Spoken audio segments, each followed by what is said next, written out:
So in this video we will be doing the review sheet for your exponentials test, which is the first part of Unit 6. So let's go ahead and start with our graphs. So for number 1, we have a graph that it seems as if the asymptote has been moved up 4 units.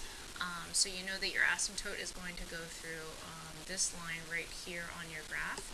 And since the y-intercept was already 3, I added 4 to it. That makes the y-intercept 7. You can see how this would look using your graphing calculator, and you would want to put it in as 3 times 5 power x, and then plus 4. Notice I did not use parentheses around the x plus 4. Pressing graph would give you a graph. Again, there's that asymptote moved up 4 units, and it passing through 7. I can look at a table of values here to get kind of an idea of what this is going to look like. Again, it's kind of hard to graph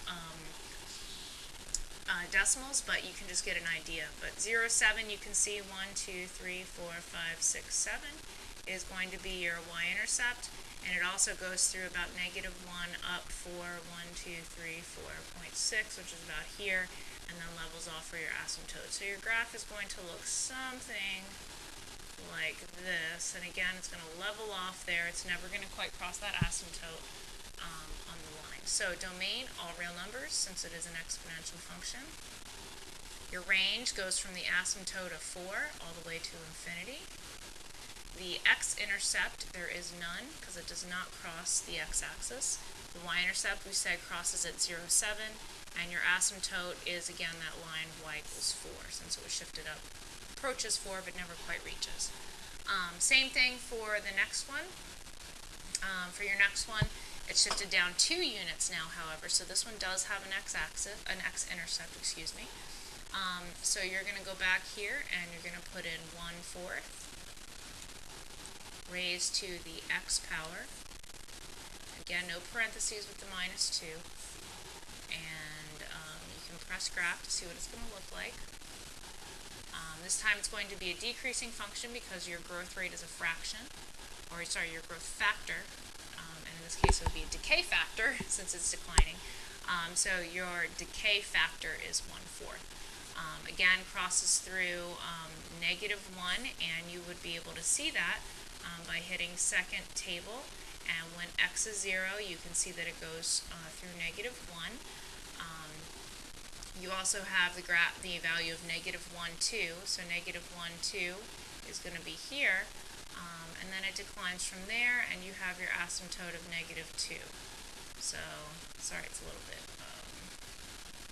messy there for my graph, but again, my domain goes from -infinity to infinity. The range goes from -2 to infinity, again from -2 up. X-intercept, for this one I'm going to need to use the intersect function, so you're going to hit second trace, and you're going to calculate the 0, which is number 2 of the function. It asks you to select the left bound, so you have to go on the left side, press enter. Then it asks for the right side, press enter, hit enter one more time, and it gives you your 0 is -0.5. So -0.5. Your y-intercept, we already said when x was 0, y was -1, and your asymptote is y equals -2, which is that line that it slowly approaches but never quite reaches. Alright, going on to number 3, I'm not going to keep going back and forth between the calculator and the board. This time it's e to the power of x minus 3. Again, your asymptote is at -3. So therefore I would need to put in the domain as all real numbers from -infinity to infinity. My range goes from -3, which is my asymptote, to infinity. My x-intercept, I again have to use that intersect function, the 0 function we just went over. I'll go ahead and do one more example since this is an e function. So you're going to do second ln for the e to the x. Close your parentheses up, subtract 3 from that. Remember, the -3 is not in the exponent this time. So you can press graph. You can see there's your asymptote of y equals -3, so let's just go ahead and write that in. Your x-intercept, we have to do the intersect function, but the y-intercept when x is 0 is -2. And let's go ahead now and hit second trace. We're going to select 0. Left bound, it's already there, so press enter. Arrow above the x-axis, press enter, enter.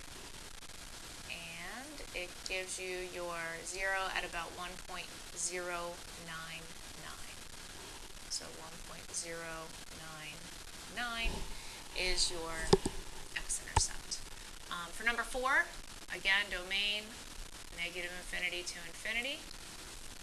You do need to make sure you do your graphs. Sorry, I should have mentioned that and done that over here, but your graph does kind of look like this. It levels off and goes up in both directions. And then for this one, it does increase by a factor of 2. You still have your y-intercept at 2.7, excuse me, 2.718, which is about up here. And